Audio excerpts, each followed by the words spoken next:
മാധവ് മലയാളത്തിലേക്ക് സ്വാഗതം. വിശപ്പ് ലോകത്ത് മറ്റെന്തിനേക്കാളും വലുതാണല്ലേ? കവി ശ്രീ അയ്യപ്പൻ പറയുന്നത് പോലെ ഈ ലോകത്ത് ഏറ്റവും കൂടുതൽ എഴുതപ്പെടേണ്ട വികാരം പ്രണയമല്ല, പകരം വിശപ്പാണ്. അത് നമ്മുടെ കവി ശ്രീ ബാലേന്ദ്രൻ ചുള്ളിക്കാടും അദ്ദേഹത്തിൻ്റെ ഒരു കഥയിൽ എഴുതിയിട്ടുണ്ട്. ഭ്രാന്ത് പോലും വിശപ്പ് കഴിഞ്ഞേ ഉള്ളൂ എന്ന്. ഇന്ന് കഠിനമായ വിശപ്പ് കൊണ്ട് ഒരു പൊതിച്ചോറ് മോഷ്ടിക്കേണ്ടി വന്ന ദയനീയാവസ്ഥ വിവരിക്കുന്ന ഒരു കഥയാണ്. വാദ്യാർ കഥകളുടെ എഴുത്തുകാരൻ എന്നറിയപ്പെടുന്ന ശ്രീ കാരൂർ നീലകണ്ഠപിള്ളയുടെ വളരെ മനോഹരമായ പ്രസിദ്ധമായ ഒരു ചെറുകഥയാണ് പൊതിച്ചോർ. കാരൂരിൻ്റെ കഥകളെക്കുറിച്ച് നമ്മൾ പറയുമ്പോൾ നമ്മുടെ വീട്ടിൽ ഒരാൾ നമ്മളോടൊരു കഥ പറഞ്ഞു തന്നാൽ എങ്ങനെയിരിക്കും? അത്രയധികം ലളിതസുന്ദരമായ ആഖ്യാന ശൈലിയിൽ ഗ്രാമീണത ഒട്ടും ചോർന്നു പോകാത്ത രീതിയിലാണ് അദ്ദേഹത്തിൻ്റെ കഥകളെല്ലാം തന്നെ. ഒരു കാലഘട്ടത്തിൽ നമ്മുടെ വിദ്യാലയങ്ങളിലും അവിടുത്തെ അധ്യാപകരും അനുഭവിച്ചിരുന്ന ദുരനുഭവങ്ങളുടെ നേർക്കാഴ്ച വിവരിക്കുന്ന പൊതിച്ചോർ എന്ന കഥ. കഥ തുടങ്ങുന്നത് ഇങ്ങനെയാണ്. സാർ, ഈ കുട്ടിയുടെ പൊതിച്ചോർ കാണാനില്ല എന്ന് പറഞ്ഞ് 2ാം ക്ലാസ്സിലെ അധ്യാപകൻ കുട്ടിയുമായി ഹെഡ് മാസ്റ്ററിന്റെ മുന്നിലെത്തുന്നു. അപ്പോൾ ഹെഡ് മാസ്റ്റർ പറയുന്നു, അവിടെയെല്ലാം ഒന്നും കൂടി ഒന്ന് നോക്കിക്കേ, അവിടെ കാണുമായിരിക്കുമെന്ന്. പക്ഷേ കരഞ്ഞ് കണ്ണുനീര് വാർത്ത കുട്ടി പറഞ്ഞു, ഇല്ല സാർ, അവിടെ എങ്ങും കണ്ടില്ല, ഞാൻ എല്ലായിടത്തും നോക്കിയതായിരുന്നുവെന്ന്. അപ്പോൾ 2ാം ക്ലാസ്സിലെ അധ്യാപകൻ പറയും, ഇത് വലിയ നാണക്കേടായിപ്പോയി, കാരണം കുട്ടികൾ കക്കാനാണോ സ്കൂളിലേക്ക് വരുന്നത്, ഇത് വലിയ മോശമായിപ്പോയി എന്ന്. അപ്പോൾ ഹെഡ് മാസ്റ്റർ സമാധാനിപ്പിക്കും, സാരമില്ല, നമുക്ക് ആളെ കണ്ടുപിടിക്കാം, ഉച്ച കഴിയട്ടെ എന്ന് അദ്ദേഹം പറയും. അപ്പോൾ ഉച്ചയായപ്പോൾ കുട്ടികളെല്ലാം ചോറ് കൊണ്ടുവന്നവർ ചോറ് ഉണ്ണുകയും അല്ലാത്തവർ വെറും പച്ചവെള്ളം കുടിച്ച് ക്ലാസ്സിലെത്തുകയും ചെയ്തു. അന്ന് അത്രയും ദാരിദ്ര്യമുള്ള ഒരു കാലഘട്ടമാണ്. കാരണം 3 നേരവും ചിലപ്പോൾ ആഹാരം കൊണ്ടുവരാൻ നിവൃത്തിയില്ലാത്ത ഒരു കാലഘട്ടം. അപ്പോൾ ഉച്ച സമയം ആയപ്പോൾ തന്നെ സ്കൂളിലുള്ള 4 ക്ലാസ്സുകളിലുള്ള എല്ലാ കുട്ടികളും പറഞ്ഞു ആ ഒരു പൊതിച്ചോറ് മോഷണം പോയ കഥ. ഉച്ച കഴിഞ്ഞ് ഹെഡ് മാസ്റ്റർ എല്ലാവരോടും വിളിച്ച് ചോദിക്കും, നിങ്ങളാണോ പൊതിച്ചോറ് മോഷ്ടിച്ചതെന്ന്. ആരും സമ്മതിക്കത്തില്ല. പലരും തമ്മിൽ കുറ്റപ്പെടുത്തും. എല്ലാവരും പറയും, ഞാനല്ല എന്ന്.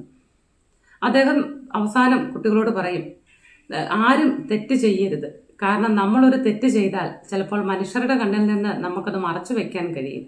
എന്നാൽ ഈശ്വരന്റെ കണ്ണിൽ നിന്ന് നമുക്കത് ഒരിക്കലും മറച്ചു വെക്കാൻ കഴിയില്ല. അതുമല്ല, ഒരിക്കൽ തെറ്റ് ചെയ്താൽ പിന്നീട് തെറ്റ് ചെയ്യാനുള്ള പ്രേരണ ഉണ്ടാകും. അതുകൊണ്ട് തെറ്റാരും ചെയ്യരുത് എന്നൊക്കെ അദ്ദേഹം കുട്ടികളെ ഉപദേശിക്കും. പക്ഷെ എന്നിട്ടും ആരും ആ പൊതിച്ചോറ് മോഷ്ടിച്ചത് ആരുമാണെന്ന് ആരും സമ്മതിച്ചില്ല. അത് അദ്ദേഹത്തിന് വലിയ പോരായ്മയായിട്ട് തോന്നി. കാരണം അദ്ദേഹത്തെ സഹ അധ്യാപകർക്കും അതുപോലെ നാട്ടുകാർക്കും സ്കൂളിലെ മാനേജർക്കും ഇൻസ്പെക്ടർക്കും ഒക്കെ വലിയ കാര്യമാണ്. കുട്ടികൾക്ക് 4 സാറിന് വലിയ കാര്യമാണ്. എന്നിട്ടും ആരും സമ്മതിച്ചില്ല. അദ്ദേഹത്തിന് വല്ലാത്ത വിഷമം തോന്നി. അദ്ദേഹം പഠിപ്പിച്ചതൊക്കെ തെറ്റിപ്പോയി. പതിവിലും താമസിച്ചാണ് അദ്ദേഹം സ്കൂൾ വിട്ടത്. അന്ന് വൈകുന്നേരം മാനേജർക്ക് ഹെഡ് മാസ്റ്റർ വക ഒരു കത്ത് കിട്ടി. കത്ത് ഇങ്ങനെയായിരുന്നു. മാനേജർ അവർക്ക്, ഇന്ന് നമ്മുടെ സ്കൂളിൽ ഒരു മോഷണം ഉണ്ടായി. ഒരു പൊതിച്ചോറ്. എന്തൊരു മോശമാണ് ഒരു പൊതിച്ചോറ് മോഷ്ടിച്ചത്. ഒരു കല്ലുപെൻസിലോ അല്ലെങ്കിൽ ഒരു സ്ലേറ്റോ അല്ലെങ്കിൽ ഒരു മാമ്പഴമോ മധുരനാരങ്ങയോ പോലും മോഷ്ടിക്കാം. പക്ഷെ ഒരു ചോറ് മോഷ്ടിക്കുക എന്ന് പറഞ്ഞാൽ അത് മോശമല്ലേ? കുട്ടികൾ ആരും അത് സമ്മതിച്ചില്ല. അധ്യാപകരാരും എടുത്തിട്ടില്ല. പിന്നെ ആരാണ് അത് മോഷ്ടിച്ചത്? ഈ ഞാനോ? അതെ, ഞാൻ തന്നെയാണ്. ഹെഡ് മാസ്റ്ററെ കുറ്റസമ്മതം.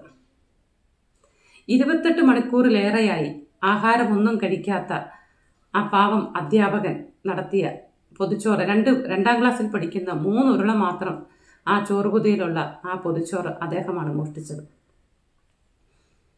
അദ്ദേഹത്തിന് അത് തന്നെ ജോലിയിൽ നിന്ന് പിരിച്ചുവിടുമോ എന്നുള്ള കുറ്റബോധമൊന്നും അദ്ദേഹത്തിന് തോന്നിയില്ല. പകരം ആ 2ാം ക്ലാസ്സുകാരൻ്റെ കണ്ണിൽ നിന്ന് വീണ കണ്ണുനീരായിരുന്നു അദ്ദേഹത്തെ വേദനിപ്പിച്ചത്.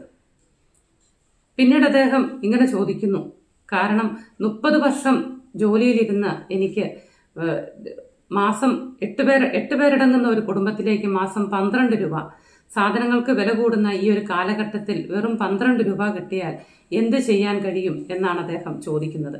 അത് മാനേജരോടാണ് അദ്ദേഹം ചോദിക്കുന്നതെങ്കിലും ആ കാലഘട്ടത്തിലെ വ്യവസ്ഥിതിയോട് ചോദിക്കുന്ന ചോദ്യമാണത്. പിന്നീട് അദ്ദേഹം ചോദിക്കുന്നു, ഞാനും ജനിച്ചു പോയില്ലേ, എനിക്കും ജീവിക്കണ്ടേ എന്ന്. അവസാനം അദ്ദേഹം പറയാണ്, ഈ തെറ്റിന് എനിക്ക് ഇഹലോകത്തും പരലോകത്തും എല്ലാം ഞാൻ കണക്ക് പറയേണ്ടി വരും എന്ന് അദ്ദേഹം പറയുകയാണ്. അദ്ദേഹം പറയാണ്, ഇത് ഞാൻ ഈ തെറ്റ് ഞാൻ ചിലപ്പോൾ നേരത്തെ ചെയ്തേനെ, അല്ലെങ്കിൽ എൻ്റെ കൂടെയുള്ള സഹ അധ്യാപകർ ആരെങ്കിലും ഇതൊക്കെ ചെയ്തേനെ, പക്ഷെ അഭിമാനം ഓർത്താണ് പലരും അത് ചെയ്യാത്തതെന്ന്. കാരണം ആ കാലഘട്ടത്തിലെ ദാരിദ്ര്യമാണ് അതിലൂടെ എല്ലാം വെളിവാകുന്നത്. അവസാനം അദ്ദേഹം ചോദിക്കുകയാണ്, നിങ്ങളൊന്ന് പറയിൻ, ഞാൻ പിന്നെ എന്ത് ചെയ്യണമായിരുന്നു എന്ന്. ഇന്ന് അധ്യാപകര് ഇത്രയധികം ദാരിദ്ര്യത്തിലൂടെ അന്നൊരു കാലഘട്ടത്തിൽ കടന്നുപോയി എന്ന് പറയുമ്പോൾ ഇന്ന് ഈ കഥ വായിക്കുന്ന ഒരു കുട്ടിക്ക് ചിലപ്പോൾ ഇത് അവിശ്വസനീയമായിട്ട് തോന്നാം.